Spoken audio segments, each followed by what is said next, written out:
Hey everyone, welcome back to the English Boost podcast. I'm Anna, and as always, I'm here with the one and only Liam. Hey folks, good to be here again. And Anna, I am so pumped for today's episode because we're diving into something everyone can relate to. Time, days, months, seasons, you name it. Absolutely. I mean, time is everywhere, right? We plan around it, we celebrate it, we even complain about it. And for English learners, knowing how to talk about time can be a real game changer. Exactly. We're breaking it down so you can confidently talk about everything from your Monday blues to your favorite season. By the end of this episode, you'll have vocabulary, phrases, and even a few fun expressions to spice up your English conversations about time. So, whether you're just starting out or you're looking to take your English to the next level, this episode is for you. You'll gain some new words, sure, but you'll also get a fresh perspective on how time shapes our lives. Let's jump in then. Up first, we're looking at the rhythm of the week. We're going to chat about each day and how we talk about our daily routines in English. You ready, Anna? Let's do it. All right, listeners, let's dive in. The daily rhythm and how each day has its own vibe. Trust me, you're going to love this one. All right, let's kick it off with the days of the week. Anna, don't you think every day has its own personality? Oh, for sure. And that's something you see across all languages. Take Monday, for example. English speakers even have a phrase for that classic Monday feeling. Monday blues. It's like the world collectively sighs as the weekend ends. Yeah, and we've all felt it. Mondays are all about getting back to routine. And then there's Thank God It's Friday, or TGIF as people say. It's when people are already halfway into weekend mode. Totally. And if you're learning English, these are great phrases to use when you're talking about how you feel on specific days. You can say things like, I've got the Monday blues, or can't wait for the weekend, TGF. And speaking of routines, let's talk about the middle of the week. Wednesday is often called Hump Day. Ever wonder why? Good question. So it's like climbing a hill. Once you're over the hump of Wednesday, you're on the downhill stretch to the weekend. It's a fun little way of saying that we're almost there, just a few more days to go. Exactly. And if you're chatting with friends or colleagues, saying things like Happy Hump Day is a fun way to lift the mood a bit. Definitely. So listeners, start thinking about how you could use these phrases to talk about your week in English. And don't worry if it feels a bit awkward at first. It's all about getting comfortable with these expressions. And that's what learning is all about, right? Trying new things. Speaking of new, let's move on to the next part of our journey, how each month shapes our lives. Now, Liam, don't you think each month has a certain energy? Like, January feels totally different from, say, July? Oh, absolutely. In English, each month kind of carries its own vibe and traditions. Take January, for example. It's all about new beginnings and those famous New Year's resolutions. It's the time when everyone is setting goals and feeling optimistic, even if those gym resolutions only last a few weeks. Exactly. And for English learners, this is a great chance to talk about your own goals and plans for the year. You could say things like, in January, I plan to start, or my New Year's resolution is...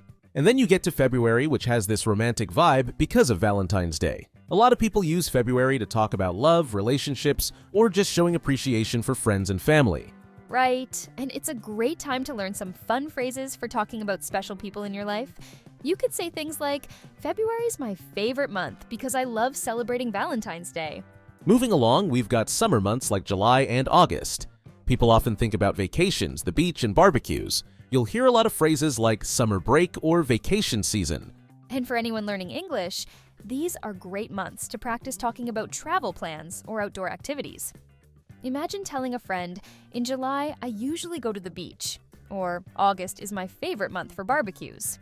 Exactly. And that's the beauty of English. It's not just about vocabulary. It's about connecting with people over shared experiences. So, listeners, think about which months are meaningful to you and how you can share that in the comments.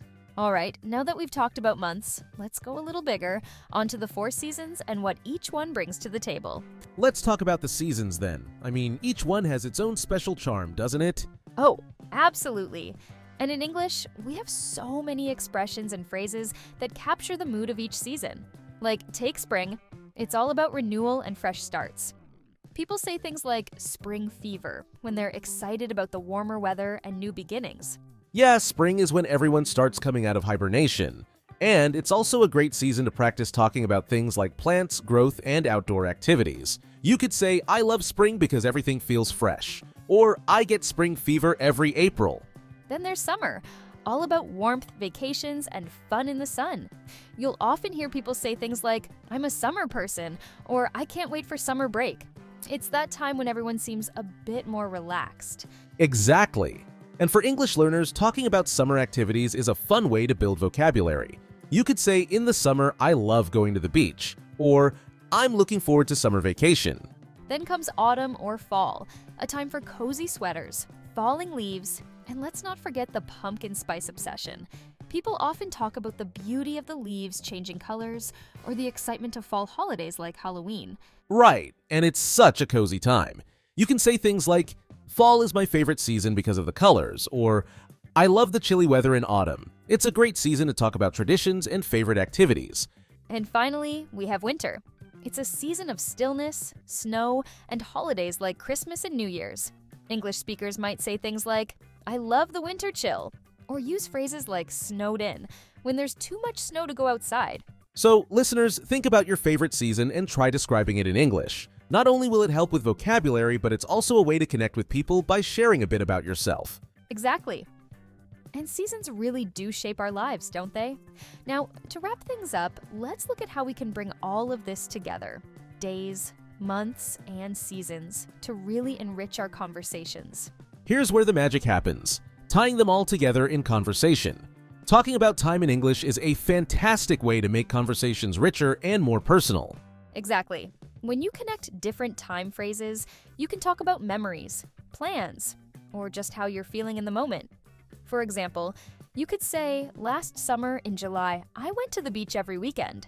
By mentioning the month, the season, and even specific days, you give your listener a clear picture of your experience. And it works for future plans too. Imagine saying, this winter in December, I'm planning to visit family every Sunday. Suddenly, it's not just a plan, it's a warm, detailed snapshot of what you're looking forward to.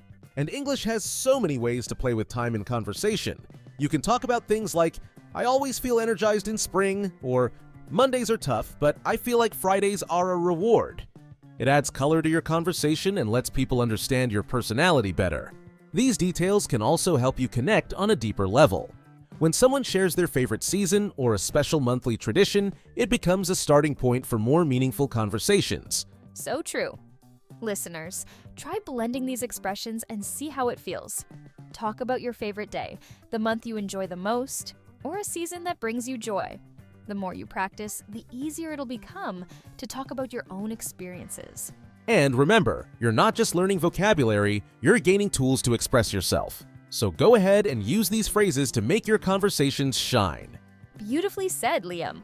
And that brings us to the end of today's episode. We hope you enjoyed exploring the rhythms of days, months, and seasons with us. Remember, every little detail you add to your English, like talking about your favorite season or sharing your weekend plans, makes your conversations richer and more engaging. Absolutely. And the great thing is, the more you practice, the more natural it'll feel. So go out there, chat with friends, or even just practice by yourself. Try using these new expressions whenever you can. And hey, if you found today's episode helpful, don't forget to subscribe and share it with anyone else who's on their English learning journey. We'd love to hear which season or day of the week you connect with the most, so drop us a comment. And remember, we'll be back with another fun topic to boost your English. Until then, keep practicing, stay curious, and enjoy the journey. Thanks for listening to the English Boost podcast, everyone. We'll see you next time.